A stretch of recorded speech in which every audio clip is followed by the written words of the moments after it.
അപ്പോൾ ഇനി മുതൽ ക്വാർട്ടർ പോരാട്ടങ്ങളുടെ ആവേശമാണ്. അതിശക്തരായ ടീമുകൾ അവർ ക്വാർട്ടർ ഫൈനലിലേക്ക് എത്തിക്കഴിഞ്ഞു. നിലവിലെ റണ്ണേഴ്സ് അപ്പായ ഫ്രാൻസ് ഇന്ന് ആഫ്രിക്കൻ കരുത്തരായ മൊറോക്കോയാണ് നേരിടുക. 2022 ലോകകപ്പിന്റെ സെമി ഫൈനലിൽ ഫ്രാൻസിനോട് തോറ്റ മൊറോക്കോയ്ക്ക് ഇത് പകരം വീട്ടാനുള്ള അവസരം കൂടിയാണ്. ബോസ്റ്റൺ സ്റ്റേഡിയത്തിൽ രാത്രി ഇന്ത്യൻ സമയം 1:30 മണിക്ക്, നാളെ പുലർച്ചെ 1:30 മണിക്കാണ് മത്സരം. ഈ ലോകകപ്പിൽ ഏറ്റവും മികച്ച പ്രകടനം നടത്തുന്ന ടീം ഏതെന്ന ചോദ്യത്തിന് ഒന്നേയുള്ളൂ ഉത്തരം: ഫ്രാൻസ്. അത്രമാത്രം കരുത്തോടെയാണ് ഫ്രഞ്ച് പടയുടെ മുന്നേറ്റം. ആ ഫ്രാൻസ് പക്ഷേ ഏറ്റവും ഭയപ്പെടുന്ന മത്സരം ഇന്നത്തേതായിരിക്കും. ആഫ്രിക്കൻ വമ്പന്മാരായ മൊറോക്കോ വലിയ വെല്ലുവിളിയാണ് ദശാംശനും സംഘത്തിനും.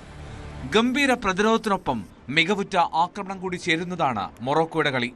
കാനഡയെ മറുപടിയില്ലാത്ത 3 ഗോളുകൾക്ക് തകർത്താണ് അവർ വരുന്നത്. അഷ്റഫ് ഹക്കീമിയുടെ നേതൃത്വത്തിലുള്ള പ്രതിരോധവും അസദീൻ അനാഹിയുടെ മധ്യനിരയിലെ മാന്ത്രികതയും ഫ്രാൻസിന് വെല്ലുവിളി ഉയർത്തും. ഗ്രൂപ്പ് ഘട്ടത്തിൽ ബ്രസീലിനെ സമനിലയിൽ തളച്ച മൊറോക്കോ ഏതൊരു വമ്പന്മാരെയും വീഴ്ത്താൻ കെൽപ്പുള്ളവരാണെന്ന് തെളിയിച്ചു. ഈ ടൂർണമെന്റിൽ ഇതുവരെ 14 ഗോളുകൾ അടിച്ചുകൂട്ടിയ ഫ്രാൻസിന്റെ മുന്നേറ്റം തന്നെയാണ് അവരുടെ ഏറ്റവും വലിയ കരുത്ത്. പ്രീ ക്വാർട്ടറിൽ പരാഗ്വെ മറികടന്നാണ് ദശാംശന്റെ പട ക്വാർട്ടറിലേക്ക് ടിക്കറ്റ് എടുത്തത്. 7 ഗോളുകൾ നേടിയ കിലിയൻ എംബാപ്പയും സഹതാരം ഒസ്മാൻ ഡെംബലെ നയിക്കുന്ന ആക്രമണം ഏത് പ്രതിരോധ കോട്ടയും തകർക്കാൻ പോകുന്നതാണ്. ഫുട്ബോൾ ചരിത്രത്തിൽ ഇരു ടീമും 6 തവണയാണ് ഏറ്റുമുട്ടിയത്. ഇതിൽ ഫ്രാൻസിനാണ് വ്യക്തമായ മുൻതൂക്കം. 4 തവണ ഫ്രാൻസ് ജയിച്ചപ്പോൾ മൊറോക്കോയ്ക്ക് ജയം സ്വന്തമായത് ഒരിക്കൽ മാത്രം.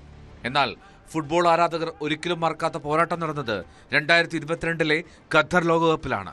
ആ സെമി ഫൈനലിൽ തിയോ ഹെർണാണ്ടസിന്റെയും കോലോ മുവാനിയുടെയും ഗോളുകളിലാണ് മൊറോക്കോയുടെ സ്വപ്നക്കുതിപ്പ് അവസാനിപ്പിച്ച് ഫ്രാൻസ് ഫൈനലിലെത്തിയത്. ചരിത്രം ഫ്രാൻസിനൊപ്പമാണെങ്കിലും ഈ ലോകകപ്പിലെ മൊറോക്കോയുടെ ഫോം പ്രവചനാതീതമാണ്. ഖത്തറിലെ കടം വീട്ടാൻ മൊറോക്കോ ഇറങ്ങുമ്പോൾ കിരീടം ലക്ഷ്യമിട്ടുള്ള പ്രയാണം തുടരാൻ ഉറച്ചാണ് France. World cup desk, news 18. കൂടുതൽ വാർത്തകൾക്ക് news 18 Keralam YouTube channel subscribe ചെയ്യുക.